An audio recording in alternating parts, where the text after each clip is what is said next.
Saludos cordiales, amigas y amigos, bienvenidos y bienvenidas a Tercer Debate modalidad virtual. En esta ocasión vamos a conversar sobre las reformas al Código Orgánico de la Función Judicial, segundo debate que se llevó adelante ya en el Pleno de la Asamblea Nacional. Vamos a conocer varios aspectos. Bienvenidos y bienvenidas, esto es Tercer Debate.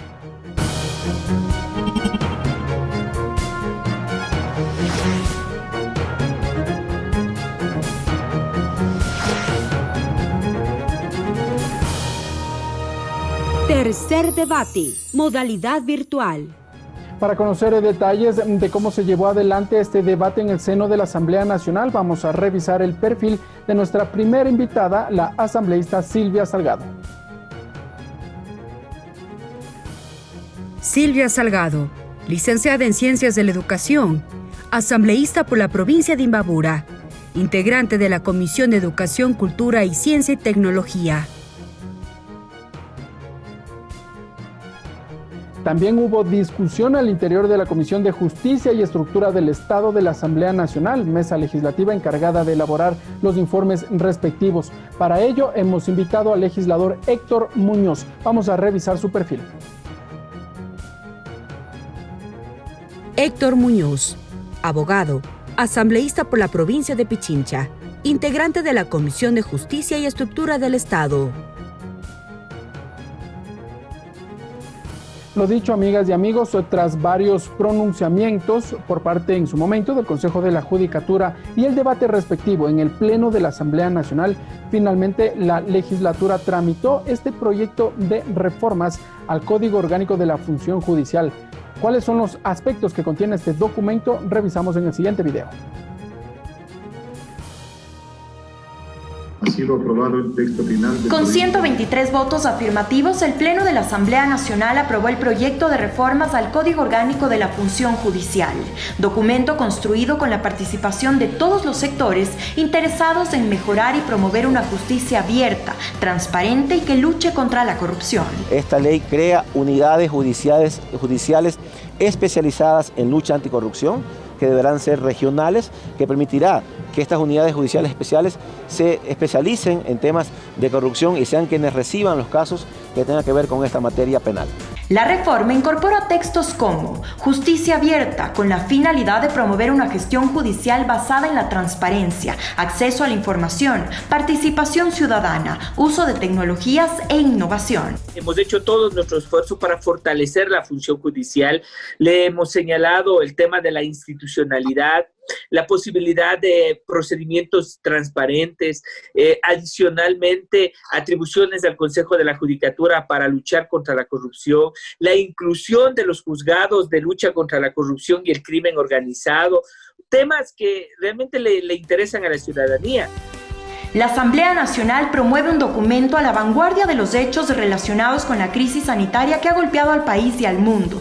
Por ello, la reforma incorpora la citación mediante el uso de tecnologías y la adquisición de un domicilio electrónico. También otro avance es que las entidades estatales ahora serán citadas a través de su correo electrónico. Es decir, cuando un ciudadano le demande al Estado, a cualquier entidad estatal, ahora va a ser mucho más rápido el inicio del juicio y con eso la posibilidad de que el ciudadano pueda ejercer sus derechos como tal de forma efectiva. Además, se iguala el periodo de lactancia con lo que determina la LOSEP y se modifica la vacancia judicial para que durante un año existan 2 recesos de 15 días. Ahora el documento aprobado será enviado al Ejecutivo para su sanción o veto. Siga Tercer Debate por Televisión Legislativa, Canal 42 en Pichincha, Canal 22 en Guayas, Canal 27 en Azuay y Canal 45 en Manabí. La radio de la Asamblea Nacional en todo el país. En Facebook por TV Legislativa y en la web en vivo.asambleanacional.gov.es. Bien, amigas y amigos, vamos a saludar con nuestros invitados. Asambleísta Silvia Salgado, bienvenida a Tercer Debate. Muchísimas gracias, Ricardo. Un saludo a Héctor. Y es evidente que es un tema que tiene una expectativa ciudadana. Es vital para la democracia, para el país y para una función judicial que siempre tiene que estarse renovando, modernizando, pero ante todo fortaleciéndose para hacer posible una mayor transparencia, una mayor eficacia, mayor oportunidad en este bien social que implica este derecho de acceso a la justicia. Por lo tanto, es una ley de mayor trascendencia para la Asamblea Nacional el tratarlo, toda vez que ya viene algún tiempo a lo interno de la comisión construyendo consensos y lo incluye temas muy importantísimos que entiendo va a ser motivo de este programa. Claro que sí, lo vamos a ir detallando a lo largo de estos minutos. Asambleísta Héctor Muñoz, bienvenido a los medios legislativos, a el programa Tercer Debate Modalidad Virtual. Muchas gracias, Ricardo. Un saludo cordial. Usted, a Silvia, qué gusto volver a compartir un debate. Siempre va a ser interesante escuchar sus criterios. Creo que sí, como lo dijo Silvia, efectivamente es un código muy importante para el país. Me parece que los esfuerzos que hemos hecho dentro de la comisión, y creo que muchos asambleístas, es en función de establecer una verdadera independencia de la función judicial frente sobre todo al Ejecutivo, que mucho tiempo, creo yo, estuvo cooptado, tenía injerencia en esta función que es primordial justamente para defender o establecer una verdadera tutela jurídica de los intereses de los ciudadanos. Así que con mucho gusto y vamos a estar atentos a cualquier inquietud. Gracias, legisladores, por estar con nosotros. Empecemos. Empiezo por usted, legislador Muñoz.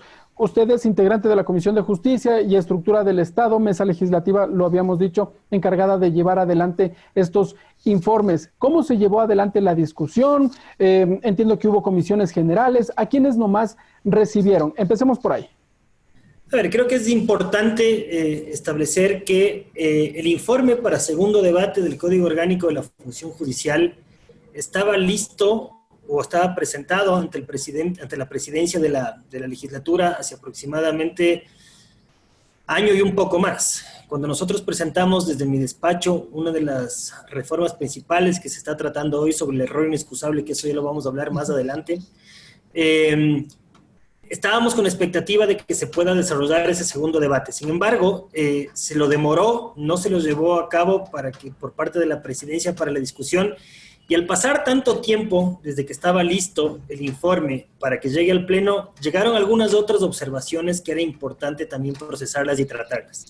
Es por esto que la comisión lo que decidió es, paralelamente, elaborar un informe con todas las observaciones que habían presentado los distintos asambleístas, que son bastante importantes y que yo creo que tienen justamente la profundidad para un análisis necesario, y lo que se solicitó ante el Pleno de la Asamblea Nacional es que se unifiquen en estos dos informes, que se saque un texto final y que justamente sea ese texto el de la votación. Entonces, como vemos, aquí existen observaciones o propuestas de reformas que se dieron hace mucho tiempo. Como le decía, la mía fue presentada hace 2 años y 7 meses y que recién ahora se lo puede tratar o se lo puede aprobar. Entonces, efectivamente se tuvo la comparecencia de muchos actores importantes, de abogados, de jueces, de las autoridades como de la Judicatura, de la Corte Nacional de Justicia, de los notarios, de todos los actores que son vinculados con este tema del Código Orgánico de la Función Judicial. Así que yo creo que se trató de profundizar los temas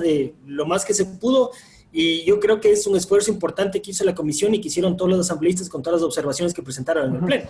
A ver, lo que usted menciona es cierto. En el 2018, la administración de la Comisión de Justicia, en su momento presidida por la asambleísta Marcela Guiñaga, desde el 2017 al 2019, ya en el 2018 se entregó un primer informe para la discusión. Y ahora, en este año, en el 2020, bajo la administración de la asambleísta Jimena Peña, en la Comisión de Justicia, se entrega un segundo informe. ¿Por qué en su momento no se dio paso a esta primera discusión? ¿Consideraciones de índole política, tal vez? La pregunta es para mí, Ricardo. Para usted, asambleísta Muñoz. A ver, lo que yo creo, y de verdad yo era de las personas que reclamaba, porque el informe que usted dice, o sea, el informe de la primera parte de lo que trata la reforma, estaba listo el informe para segundo debate. Es decir, si hubiese habido la voluntad política en ese momento, se hubiese puesto a disposición y se hubiese votado ese informe para segundo debate. Es más, las reformas importantes, medulares, que en ese momento se les hubiesen tratado, estaría ahí en vigencia por más de un año. Y eventualmente lo que estaríamos tratando aquí sería una reforma a la que ya hubiese sido aprobada.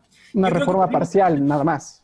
Sí, yo creo que yo sí creo que perdimos mucho tiempo. O sea, de nuevo, el tema del error inexcusable, esta herramienta que fue utilizado por el gobierno anterior para amedrentar, para sancionar y destituir jueces porque no estaban de acuerdo a lo que creía el caudillo de momento en Carondelet, me parece que lo hubiésemos podido corregir hace más de un año. Sin embargo, recién ahora estamos discutiendo ese asunto.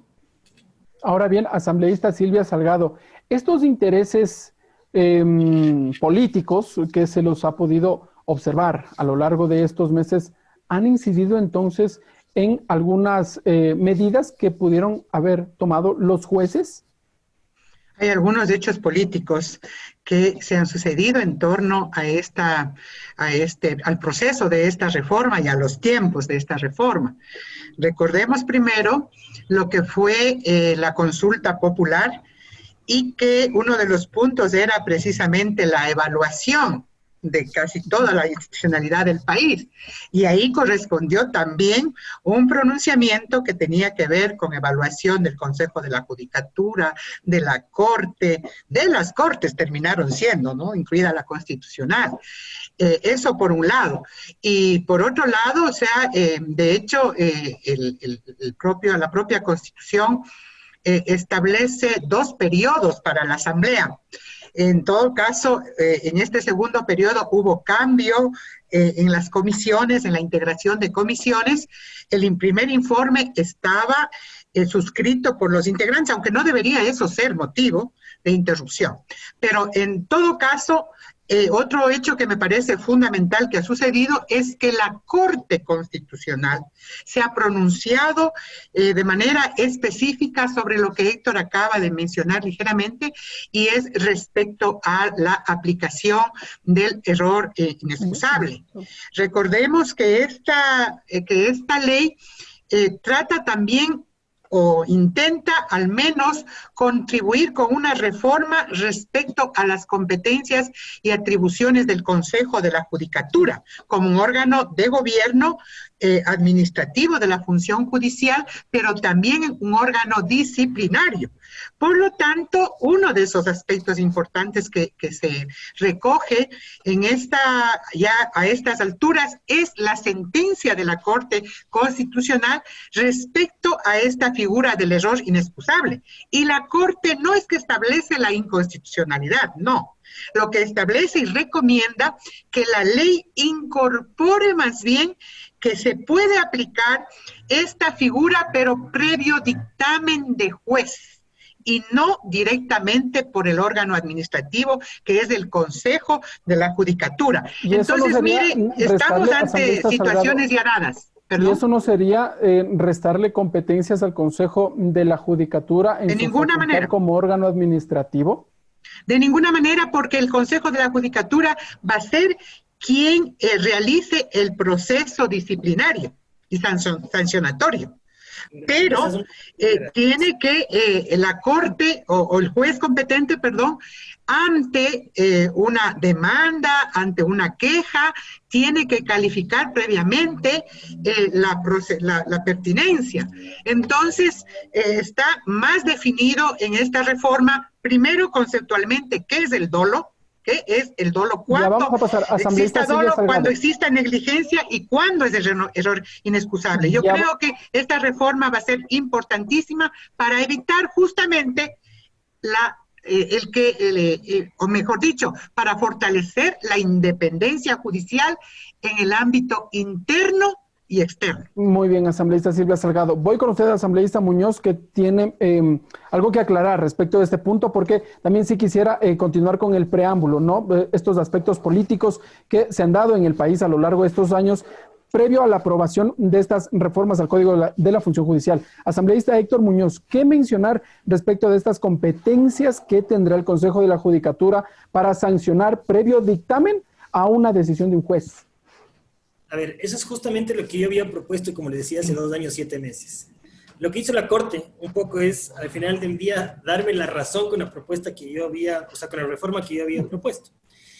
Nosotros hicimos un análisis de todo lo que tiene que ver con la legislación comparada y efectivamente no es que el error inexcusable per se es algo inconstitucional. Es más, otras jurisdicciones, otras legislaciones lo tienen. Sin embargo, aquí estaba muy mal concebido desde su nacimiento. Efectivamente, esto le resta competencias al Consejo de la Judicatura, porque como fue concebido inicialmente, el Consejo era quien, digamos, determinaba si es que había el error inexcusable y aparte, digamos, hacía todo el sistema disciplinario, es decir, tomaba acción sobre esa sanción. Era juez y parte. Por supuesto. Entonces, lo que nosotros propusimos es que quien tiene que determinar si es que existe o no un error inexcusable no puede ser un órgano administrativo. Tiene que ser un órgano jurisdiccional. Entonces, lo que la propuesta es que si es que un juez cae, digamos, de un tema de error inexcusable, quien debe determinar es justamente el juez superior. Y en esto me quiero explicar rápidamente. Es decir, si es que es un juez de primera instancia que incurriría en un eventual error inexcusable, quien tiene que determinarlo va a ser la Corte Provincial. Y si es que es la Corte Provincial, debería ser la Corte Nacional. Si es que es algo que pasó en la Corte Nacional, tiene que ser el pleno de dicha Corte quien determine. Es decir, tiene que ser analizado desde lo jurisdiccional. Aquí hay un tema de valoración jurídica, no política. ¿Qué es lo que pasaba y que pasa, digamos, hasta antes de la reforma?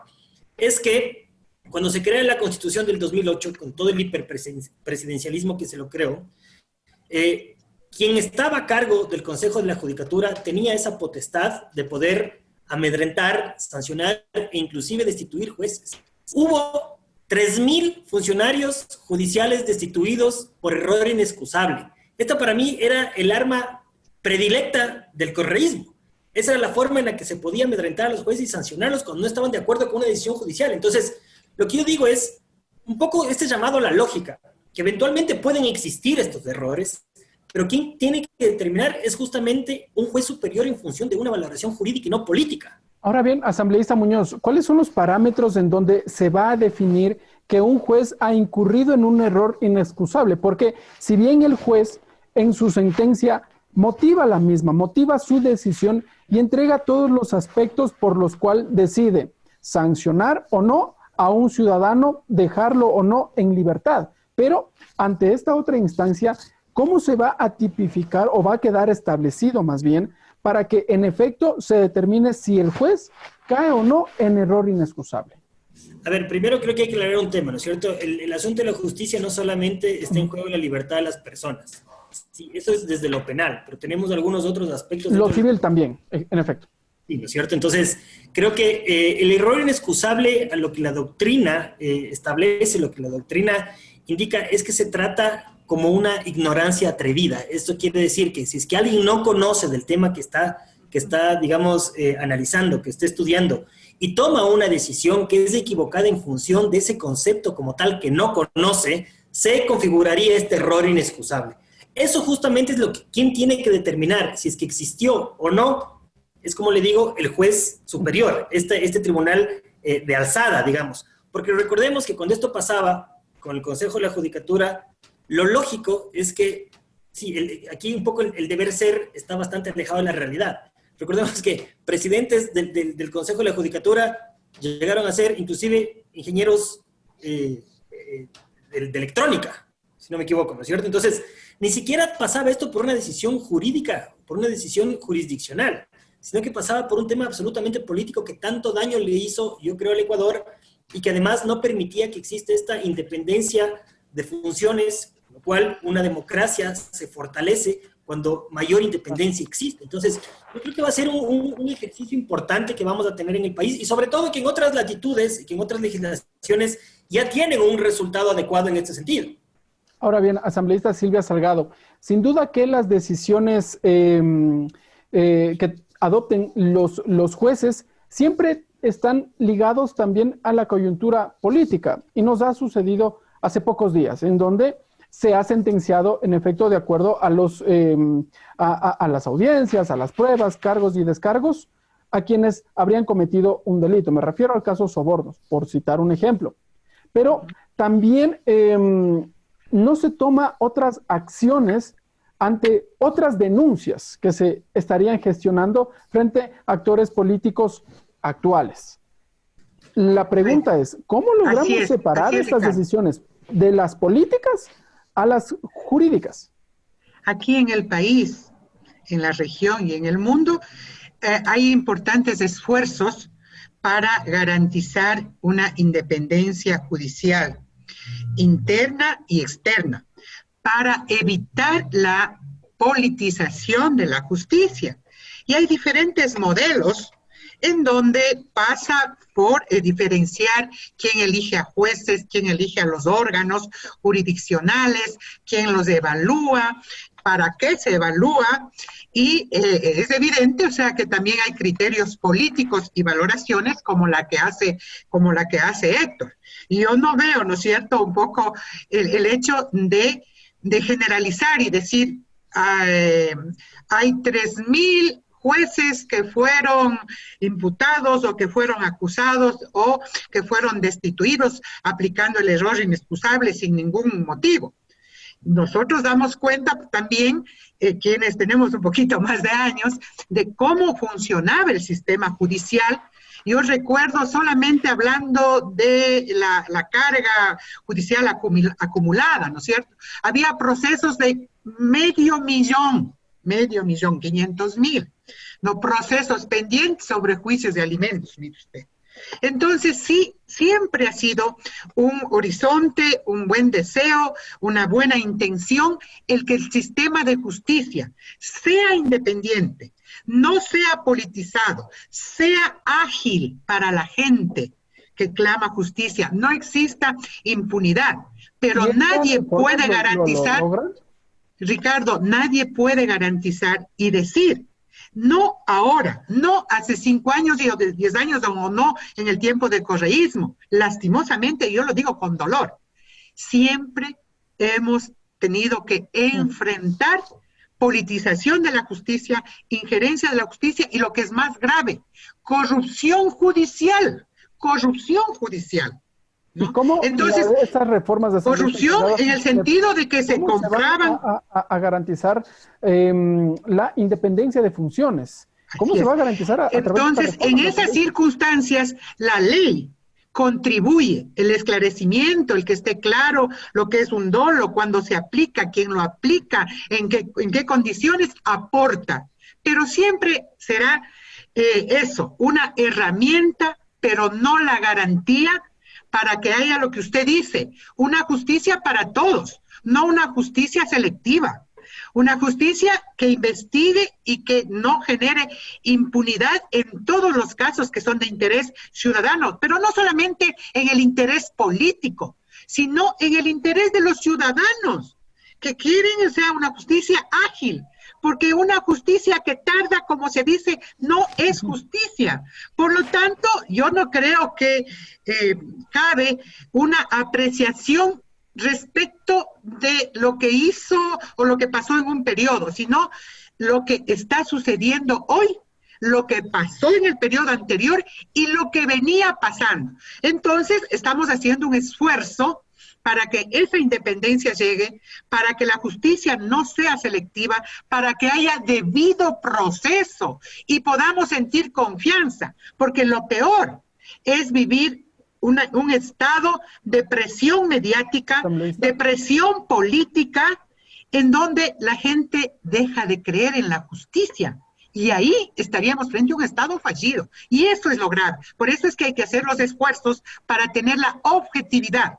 Y no simplemente decir que un gobierno es el causante de tal o cual, de más o menos justicia, o de justicia politizada, o de justicia que depende de la política y no realmente de lo que debería ser un derecho para todo ciudadano. Muy bien, asambleísta. Vamos a ir avanzando brevemente porque si no el tiempo se nos va a acabar y nos vamos a quedar en un solo concepto y esta es una reforma a un código. Asambleísta Héctor Muñoz, voy con usted, regresando a la discusión respecto de los cambios que se proponen. Se propone ya definir el error judicial Y dentro de este marco está, bueno, el error inexcusable y qué otros conceptos son los que se van definiendo, puliendo para que tenga una mayor claridad respecto de la aplicación de la justicia. Sí, solamente como un tema de declaración. Yo me circunscribí al tema del correísmo, porque fue en el correísmo en donde se creó la figura del error inexcusable y en donde se creó el Consejo Nacional de la Judicatura. Y era ese consejo el que persiguió, amedrentó y destituyó a jueces. Esas 3.000 causas, yo creo que el gran porcentaje fueron por temas políticos. Evidentemente, antes pasaron un montón de cosas y que yo no pienso defender a estos absurdos que se daban con el control político sobre la justicia y que me parece que era una aberración tal como pasó anteriormente. Entonces yo creo que el esfuerzo que tenemos que hacer nosotros hoy es, sin cegarnos a saber que efectivamente han pasado unos abusos terribles en este país, tratar de mejorarlos. Respecto a la pregunta de Ricardo, sí, hay temas importantes sobre este mismo asunto que se refieren al error judicial. ¿Perdón? Sí, en efecto, el error judicial. Que inmiscuye también al tema del error inexcusable, al dolo. Son todas estas acciones que se pueden dar, que yo prefiero pensar que en la mayoría de casos se dan sin mala fe, con excepción del dolo. El dolo, como cualquier otro tipo, tiene que ser efectivamente probado, ¿no es cierto? El dolo es esta intención de hacer daño, esta intención de causar un perjuicio. Pero efectivamente no se lo puede esto simplemente determinar porque yo creo que es así, sino que debe haber una investigación de por medio. Y justamente todas esta tipificación que se da sobre los eventuales errores que se pueden dar en una sentencia o en una resolución de carácter jurisdiccional, es imperante que quien los determine sean los jueces de alzada. Y esto, como le decía desde un inicio, es volviendo a la lógica, que no sea un ente administrativo por cuestiones políticas que determine, sino que se haga una investigación dentro de lo jurídico, que se ventile, que se analicen todos los asuntos, que se analicen las pruebas, que se analicen todas las causales para que se llegue a determinar este asunto. Y en el momento que hay este asunto, o que se configure alguno de estos, de esta tipificación, si le podríamos llamar de alguna manera, sea así el órgano administrativo, la judicatura, en función de un informe jurídico, de un informe jurisdiccional, que establezca cuáles son las sanciones. Yo creo que en eso estoy absolutamente de acuerdo. A mí me parece que es importante que exista un Consejo Nacional de la Judicatura. Sin embargo, para mí, el limitar que se determine este tipo de sanciones en función de un argumento jurídico un poquito más profundo de lo que hacía el Consejo, me parece que es fundamental para un tema de independencia de funciones. Claro que sí. Y asambleístas, se nos agotó ya el tiempo rápidamente de este primer bloque. Nos vamos a una pausa. Cuando regresemos, vamos a hablar ahora sobre los procesos de evaluación que tiene a su haber el Consejo de la Judicatura y que en su momento también generó impases allí con la presidenta de la Corte Nacional de Justicia, quien también acudió a la Comisión de Justicia y Estructuras del Estado de la Asamblea Nacional. Nos vamos a una pausa, amigas y amigos. Cuando regresemos, continuaremos dialogando sobre estas reformas que las tramita la Asamblea Nacional.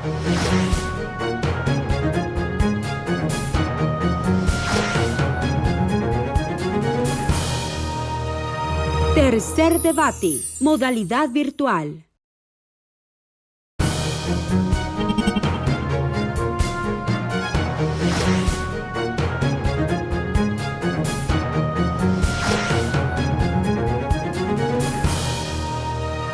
Tercer debate, modalidad virtual. Siga Tercer Debate por Televisión Legislativa, Canal 42 en Pichincha, Canal 22 en Guayas, Canal 27 en Azuay y Canal 45 en Manabí. La radio de la Asamblea Nacional en todo el país. En Facebook por TV Legislativa y en la web en vivo.asambleanacional.gov.es.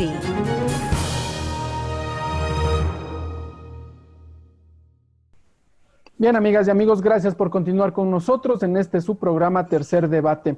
El anterior bloque cerramos con el asambleísta Muñoz. Vamos a empezar ahora con usted, asambleísta Silvia Salgado. Hablemos un poco respecto del proceso de evaluación que ahora tiene a su haber el Consejo de la Judicatura y se efectúan algunas modificaciones en el marco de estas reformas al Código de la Función Judicial. Sí, a partir de la Constitución del 2008, esta figura o esta competencia que se le da al Consejo de la Judicatura de evaluar a jueces, a juezas, incluidos los magistrados de la Corte, es, entiendo yo, bajo el objetivo estricto de fortalecer el sistema judicial. O sea, ¿para qué la evaluación? Es para fortalecer. Pero jamás podría entenderse que la evaluación sea un instrumento de injerencia en ese principio de la independencia interna que debe haber. No puede ser utilizado. Por eso es que una de las reformas hace hincapié, insiste, cuida, protege, justamente que no debería evaluarse el contenido de las sentencias de las jueces y de los jueces. Entonces nos parece fundamental que este quede completamente claro. Ni por presiones políticas, ni por presiones mediáticas, ante cualquier sentencia de un juez, en cualquier caso que tenga relación política o no, debería revisarse por el órgano administrativo, que es el Consejo de la Judicatura, la sentencia. Es decir, no puede entenderse que evaluación cualitativa, ¿no?, sea incluido las sentencias. ¿Y cuáles son los aspectos que sí va a verificar, asambleísta? ¿Cuáles son los aspectos que sí va a verificar el Consejo de la Judicatura en este proceso de evaluación? Bueno, o sea, tendría, por ejemplo, el hecho de la oportunidad, ¿no es cierto?, de que no haya demora, que se atienda con la celeridad que el caso amerita, con la observancia, o sea, de todo lo que implica el procedimiento, un debido proceso. En definitiva, o sea, si hay problemas en la aplicación, o sea, de las normas y de los procedimientos, estos están completamente identificados, pero jamás, o sea, podría evaluarse, ¿no es cierto?, la calidad de la sentencia, hablemos así, por un órgano administrativo. Por lo tanto, eso esclarece, diría yo, muy puntualmente esta reforma y contribuye a esa independencia interna. Y la evaluación, finalmente, solamente en este momento hay una discrepancia todavía no saneada y que aspiramos, o sea, a que esto se supere ya en la aprobación de la ley respecto de lo que considera la Corte de Justicia, la Corte Nacional de Justicia, la evaluación con fines de permanencia y también de remoción, o lo otro de que esto es de acuerdo a lo que dice la propia Constitución, o lo otro, lo que está planteando la Corte de Justicia, de que no debería ser con fines inclusive de remoción. Entonces, hay problemas en entender si el órgano judicial, el órgano administrativo, la que es el Consejo de la Judicatura, en el proceso de evaluación a los magistrados, este debería ser únicamente con fines, o sea, de determinar la permanencia. Correcto, y no la remoción. Entonces hay que aclarar este tema. Muy bien, asambleísta Héctor Muñoz, lo acabó de mencionar ya la asambleísta Silvia Salgado, todo este proceso de evaluación a la Corte Nacional de Justicia generó discrepancias entre sus presidentas, tanto del Consejo de la Judicatura cuanto de la Corte Nacional de Justicia. Desde la Corte Nacional de Justicia se defendía todo este proceso de independencia y prácticamente se dio a entender de que los magistrados no estaban sujetos o no aceptaban ese proceso de evaluación que lo efectuó el Consejo de la Judicatura. A ver, lo que pasa es que aquí son dos temas, ¿no es cierto? Uno es la evaluación de los jueces que no son los jueces de la Corte Nacional y los otros son los demás, ¿no es cierto? ¿Cuál es la finalidad de esto? Es garantizar una mejora en la calidad de los servicios judiciales y en especialización que pueda tener cada uno de los jueces. Entonces, lo ideal es que esto se haga en función de una evaluación continua, ¿no es cierto? Si es que en esa evaluación no sacan una calificación adecuada, se le da el lapso de 3 meses para que los jueces, puedan mejorar ese trabajo. De lo contrario, efectivamente van a tener una sanción. Lo importante de esto es que, por respeto a las especialidades, inclusive, se otorgó al Consejo de la Judicatura la posibilidad de establecer un reglamento en donde establezca cuáles son, la manera de calificar tanto cuantitativa como cualitativamente. cualitativamente. Lo que decía el asambleísta Salgado es muy cierto. Cualquiera de los temas que se den no van a ser en función del criterio jurídico que establezcan los jueces. Es decir, la decisión jurisdiccional a través del análisis que hayan hecho los jueces no puede ser materia de calificación. Eso sería una locura, porque ahí estaría, digamos, un tema de inmiscuirse en asuntos que no le compete a un órgano administrativo como es el Consejo de la Judicatura. De esta misma manera, por ejemplo, se establece cuáles son las causales, por ejemplo, de cesación de los miembros de la Corte Nacional de Justicia. Hay 3 causales principales para esto. El uno es la incapacidad físico-mental, que debe ser debidamente probada y declarada por un tribunal de médicos. La otra es haber incurrido en cualquiera de las causales previstas en el mismo Código Código Orgánico de la Función Judicial. Respecto a estas, se llaman infracciones gravísimas, que están a partir del artículo 109, si no me equivoco, y las otras causas que establezcan la legislación y la Constitución, ¿no es cierto? La Constitución y la ley. Creo que sí ha sido un esfuerzo importante para poder establecer rangos, sobre todo para medir el servicio o la calidad de ese servicio que se da a la ciudadanía. De nuevo, yo creo que aquí lo que tenemos que estar enfocados, más allá de tratar de blindar a un determinado sector, a un determinado, no sé, en este caso a la Corte Nacional de Justicia, creo que aquí lo primordial es que se precautele esa tutela judicial efectiva por parte de los ciudadanos. Entonces, creo que es un tema importante, nuevo en el país, efectivamente, y que yo creo que los que son probos, los que son profesionales y los que son honestos no tienen por qué temer. Yo creo que justamente estas son herramientas que van a alimentar mucho la transparencia, al trabajo profesional, al trabajo responsable. Entonces yo creo que en ese sentido, si es que manejamos desde esa lógica, yo espero que tengamos los mejores resultados. El problema es que, por lo general, los magistrados de la Corte Nacional de Justicia, en su mayoría, son los encargados de llevar adelante los casos en contra de personalidades de renombre, sean legisladores, sean ministros, presidentes o expresidentes de la República. Eso claro, por un tema de fuero. Exactamente, por un tema de fuero, pero, y allí ese es el tema de la discusión, porque finalmente allí siempre va a haber esta imbricación, ¿no?, en cuanto a sus decisiones políticas, y viene el proceso de la evaluación. Pero creo que estamos minimizando un poco cuáles son las funciones de la Corte Nacional de Justicia. Recordemos que la Corte Nacional de Justicia es la encargada de revisar todos los asuntos de casación. Anteriormente, en el sistema judicial, digamos, ecuatoriano, habían 3 instancias, ¿no es cierto? El juez natural, digamos, el juez de primera instancia, había una segunda instancia y una tercera instancia en donde se verificaban, se impugnaban, digamos, si no estaba uno de acuerdo con una de las decisiones judiciales anteriores. En el caso de la casación, es un recurso extraordinario que solamente van a revisar temas de interpretaciones legales o de temas que estén, digamos, contrapuestos a la Constitución. Es decir, claro, allí ya no se reciben argumentos, ¿no? No se valoran las pruebas. Exactamente, ya no se valoran las pruebas. Entonces, esta digamos, este recurso de casación es una garantía absoluta dentro del debido proceso.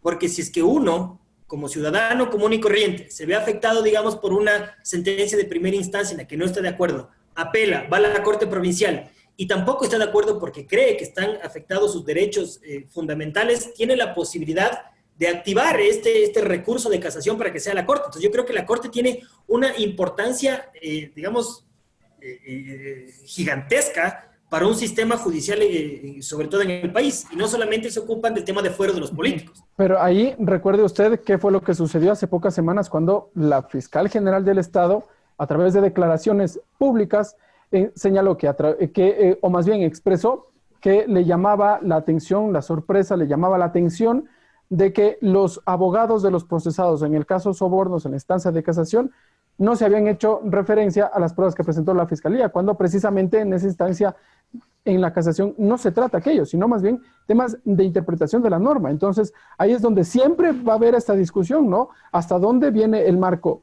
legal, jurídico, la interpretación y los temas políticos?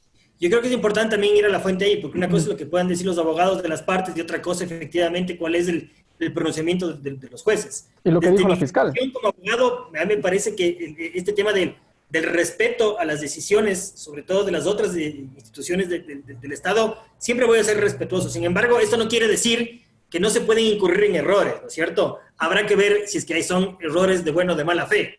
Al final del día, yo creo que es algo que va a alimentar mucho la democracia, sobre todo en este país que tanto necesita, es de esta independencia absoluta. Y si es que tenemos, digamos, los parámetros claros para saber cómo se van a evaluar, con el objetivo primordial no de perseguir, sino de mejorar la calidad de los servicios judiciales, yo creo que eso es fundamental para nosotros. Ahora bien, asambleísta Silvia Salgado, también dentro de la propuesta se conforman los tribunales de segunda instancia, se dijeron. A ver, ¿en qué consisten estas propuestas que se las planteó en el Pleno de la Asamblea Nacional? A ver, Ricardo, yo creo que hay que un poco profundizar en esto porque es un tema fundamental. Si es que hay discrepancias entre estos órganos jurisdiccionales, ¿no es cierto?, en dónde está la Corte, en dónde está el Consejo de la Judicatura, que la Fiscalía, hay órganos auxiliares como las notarías, las defensorías públicas. O sea, yo creo que hay que hacer un esfuerzo desde la norma y con voluntad política desde los órganos de estas autoridades, en entender, o sea, de una necesaria articulación de la función como tal para dar respuestas efectivas y eficaces a la ciudadanía.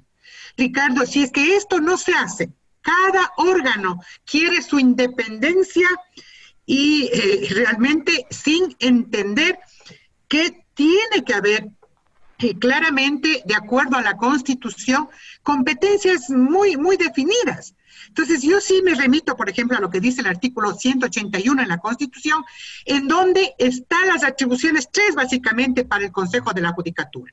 Ejecutar políticas de mejoramiento y modernización del sistema judicial. Mire, eso no es competencia de la Corte ni de la Fiscalía, es clara del Consejo de la Judicatura. Dirigir los procesos de selección de jueces y de los demás servidores de la función judicial del Consejo de la Judicatura y administrar la carrera y la profesionalización judicial y organizar las escuelas de formación y capacitación judicial. Si es que eso se entiende y además todos observamos, sea magistrado, juez, servidor auxiliar, cualquier circunstancia que tenga en calidad de operador de justicia, son servidores públicos. Y la Constitución manda que la evaluación es una responsabilidad y una obligación. Entonces acá no hay niveles. Por más que traten temas específicos, cuando se refiere al fuero de corte, la evaluación tiene que darse sin excepción alguna. Y hay problemas, por ejemplo, cuando en estas atribuciones del Consejo de la Judicatura se ha advertido de que la Corte debería pronunciarse de manera previa. De manera previa. Por ejemplo, sobre los procesos de mejoramiento y modernización, que la Constitución establece que es para el Consejo de la Judicatura, y sin embargo, en la reforma inclusive hay una redacción que podría entenderse que se necesita un pronunciamiento previo de la Corte. Y yo al menos pienso que debería darse una opinión, que no sea vinculante, pero que sí es importante, pues. ¿Para qué mejorar? ¿Qué hago? ¿Qué hace el un órgano? ¿Qué hace el otro órgano? Y respecto a los tribunales, ¿no es cierto? Inclusive a estos especializados en corte. O sea, ¿qué conviene? ¿Cómo se articula? La Fiscalía propuso unas unidades de jueces capacitados en delitos transnacionales y de corrupción. En cambio, desde la Corte o también desde el Consejo de la Judicatura, otras unidades distritales. Entonces, hay que articular, porque en las condiciones que hemos vivido en el país, no permite, sino otra cosa, que la optimización y arrimar el hombro institucionalmente, articular entre los órganos de la función judicial y cumplir objetivos de la función, que es administrar justicia con transparencia, con eficacia y con, diría yo, con las mayores capacidades. Y para eso es la evaluación. Ahora bien, asambleísta Muñoz, voy a ir con usted. Otra de las propuestas que también se planteó es la conformación de jueces de segunda instancia, se dijo, en el tribunal, en el ámbito contencioso administrativo. ¿A qué obedece aquello? Sí, esto es importante. Esto tuvimos una discusión a profundidad con algunos profesionales de derecho bastante reconocidos. Fueron también los personas de la Corte Nacional de Justicia y se llevó a cabo un debate que yo creo que tenía una profundidad interesante, que era esta doble instancia en la parte contencioso administrativo, ¿no es cierto? Como ustedes saben, como se ventilan las causas en la parte administrativa, es que uno tiene la posibilidad de tener algunas acciones o recursos dentro de los órganos administrativos. Y después, para la impugnación de esto, tiene que ir al Consejo, perdón, a la Corte... Provincial. No, tiene que ir bueno, se me fue el nombre. A los tribunales contenciosos, a los tribunales. El Tribunal Contencioso Administrativo. A los tribunales sería. Gracias, Silvia. Y ahí solamente era una instancia y ahí quedaba el tema y no se podía volver a recurrir. Entonces, lo lógico de esto era analizar si es que había la necesidad de hacerlo. Cuando conversamos con las personas de la Corte Nacional de Justicia, con los jueces, nos decían que eventualmente no existe la necesidad no hay quizás las causas o la cantidad de causas que amerite que esto exista. Por otro lado, el Consejo de la Judicatura, que para mí fue bastante folclórico, dijo que no hay dinero para hacer eso, como si es que la justicia de los ecuatorianos estaría en función de si es que hay o no hay dinero. Entonces, eso para mí, dije, yo fui bastante duro en ese sentido con lo que se había expuesto por parte del Consejo de la Judicatura. Sin embargo, cuando se hace el análisis de los jueces, tanto en el tema administrativo como en el tema tributario, y si es que los mismos jueces un poco le dan la experiencia de que no existe la necesidad actual que el país requiera una doble instancia en temas contencioso administrativo y contencioso tributario, para mí eso sí es un argumento de fondo. Entonces, efectivamente, esto se lo dejó de lado. No obstante, aquí hay un tema importante. Como le dije inicialmente, hubo dos informes, ¿no es cierto? El informe que se hizo con la presidencia del asambleísta Guiñaga y el informe que hicimos nosotros en esta nueva Comisión de Justicia. El primer informe, que en teoría no se lo podría topar, porque fue algo que ya se lo decidió en otra comisión, que no es la que actualmente estamos revisando los temas, conceptualmente no se hubiese podido topar los temas que estaban en ese informe. No obstante, ahora, en el informe final, entiendo que eso se lo sacó por esta vez. Entonces, eso fue un poco la interrogante que yo me hice, que le dije yo a la presidenta de la comisión actual. Le dije, ¿cuál es la facultad que le otorgó usted para hacer esto? Entonces, entiendo que la forma en la que se dio es justamente porque luego de que se había puesto esto en el informe, se había llamado a la comparecencia de los jueces que nos habían explicado este asunto, con lo cual yo estoy de acuerdo. Entonces, me parece que sería una buena lógica y me gustaría solamente para terminar, Ricardo y Silvia, que no dejemos de lado un análisis importante que es el tema de los notarios, porque yo creo que ahí se podría estar filtrando un tema que a mí sí me preocupa. Ya, asambleísta Silvia Salgado, su réplica, precisión respecto de estos tribunales de segunda instancia en el ámbito contencioso administrativo, para en efecto, ya nos quedan menos de 10 minutos, poco más tal vez, ya hablar sobre el tema de los notarios, que también fueron recibidos en la comisión, en el pleno de la Asamblea Nacional. Asambleísta Silvia Salgado, lo escuchamos. A ver, sobre los dos temas.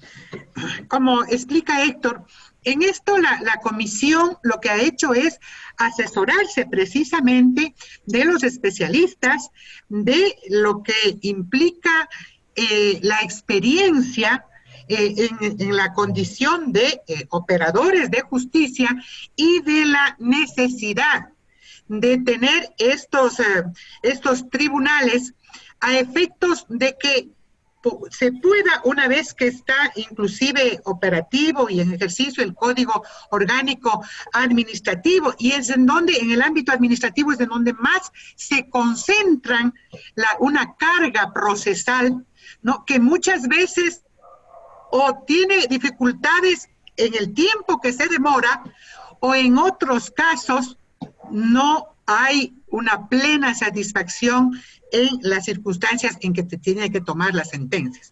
Por lo tanto, hay que considerar, y yo estoy de acuerdo en que haya estos tribunales de segunda instancia que permitan dar calidad, pero también agilidad y celeridad y acercarnos al tema de justicia. Asambleísta Salgado, ¿y esto quiere decir que genera que los procesos se represen? ¿Que existan procesos que estén todavía allí en stand-by a la espera de una respuesta en el ámbito contencioso administrativo? En el ámbito contencioso administrativo sucede esto y hay una inconformidad ciudadana, porque realmente hay temas y temas que vienen desde la Contraloría, desde las diferentes funciones del Estado.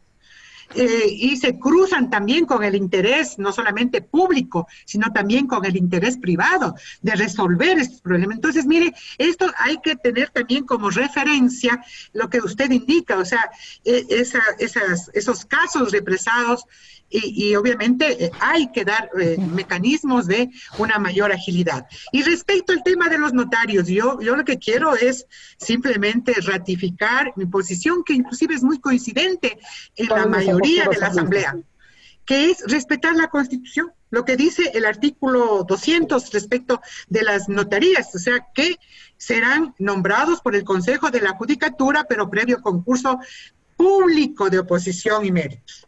Temporalidad del cargo, 6 años. Obligatoriedad del concurso y reelección por una sola vez. El que se pretenda poner cualquier otra circunstancia tendría graves connotaciones de inconstitucionalidad. Además, recordemos que siempre ha estado ligado esto a temas que no han sido lo suficientemente transparentes. Mucho me temo que cualquier circunstancia podrían dar lugar a pretender o a tener un pensamiento diferente. Nosotros creemos que apegarnos a la norma constitucional sin buscar otras rutas que digan segunda evaluación en la misma notaría, una segunda, eso no creo que sea lo más conveniente. Empañaría esta reforma. Se nos Los agota notarios, el tiempo, 6 años, obligatoriedad de concursos y una sola reelección. Se nos agota el tiempo, asambleísta Silvia Salgado. Vamos, asambleísta Héctor Muñoz, con su postura frente al tema de los notarios.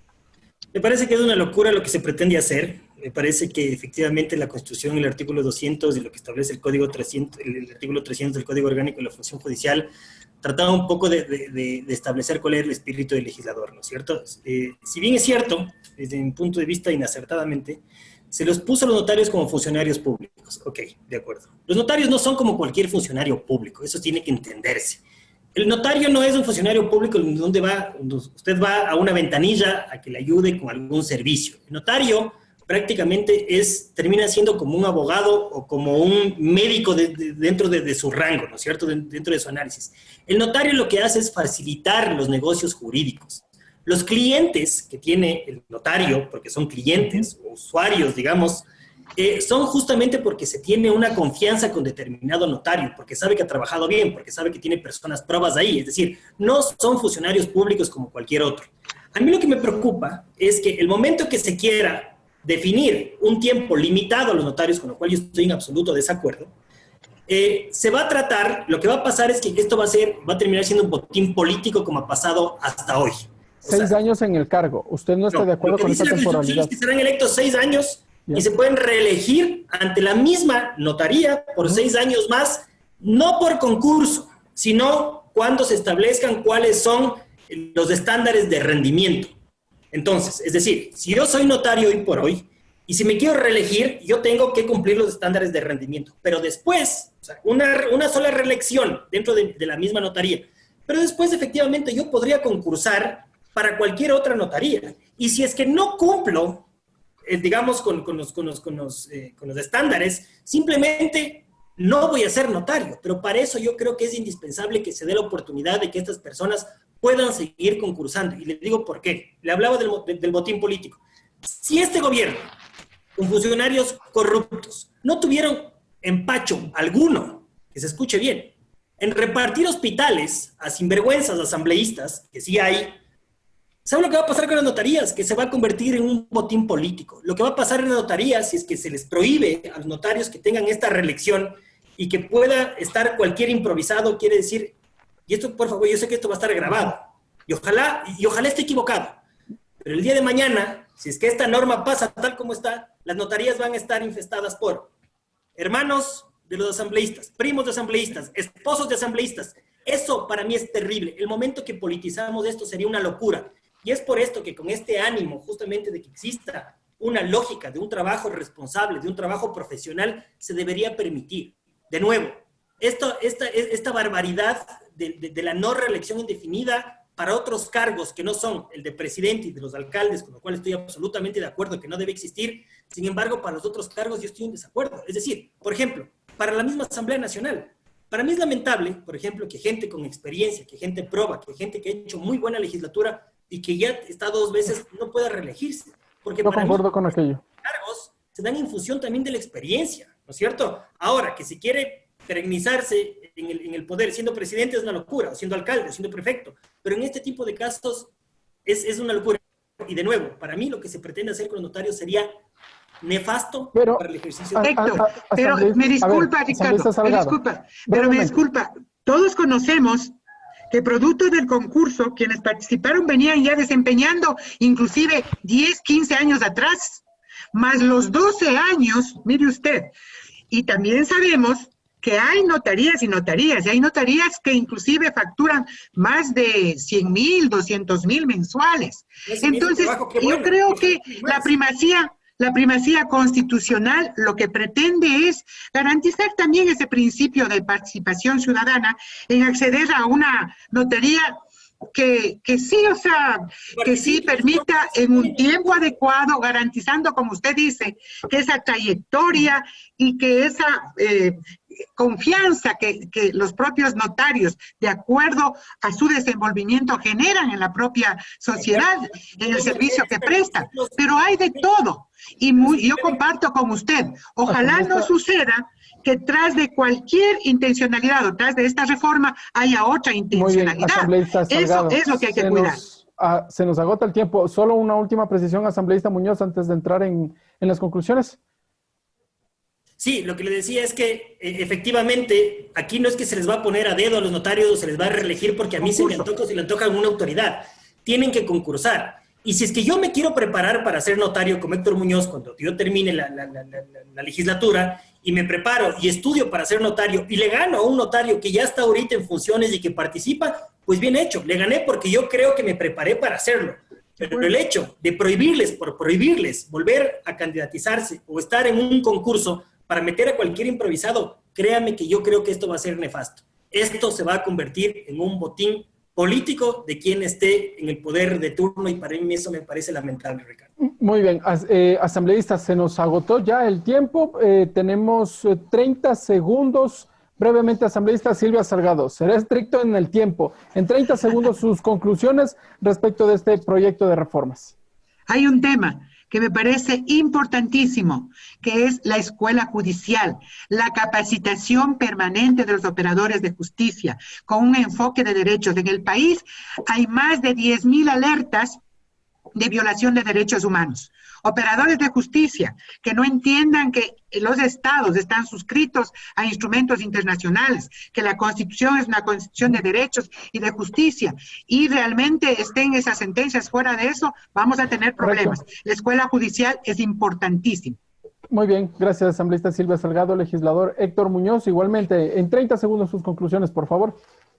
Solamente decirle a la ciudadanía que se hacen esfuerzos importantes por parte de la legislatura, de sobre todo tratar de tener una verdadera independencia de funciones. Si bien es cierto, muchos actos de corrupción pueden empañar al trabajo de lo que hacemos los asambleístas, crean que sí hay asambleístas serios, que nos preparamos, que estudiamos y que tratamos de hacer del Ecuador un país mejor. Así que simplemente ese es el mensaje final. Ricardo y Silvia, qué gusto. Muy bien, gracias. Legislador Héctor Muñoz, gracias asambleísta Silvia Salgado, gracias amigas y amigos, a ustedes como siempre, desde donde nos escuchen, desde donde nos miren, sacarán ya sus conclusiones. Esto ha sido Tercer Debate Modalidad Virtual. Nos encontraremos en una próxima ocasión.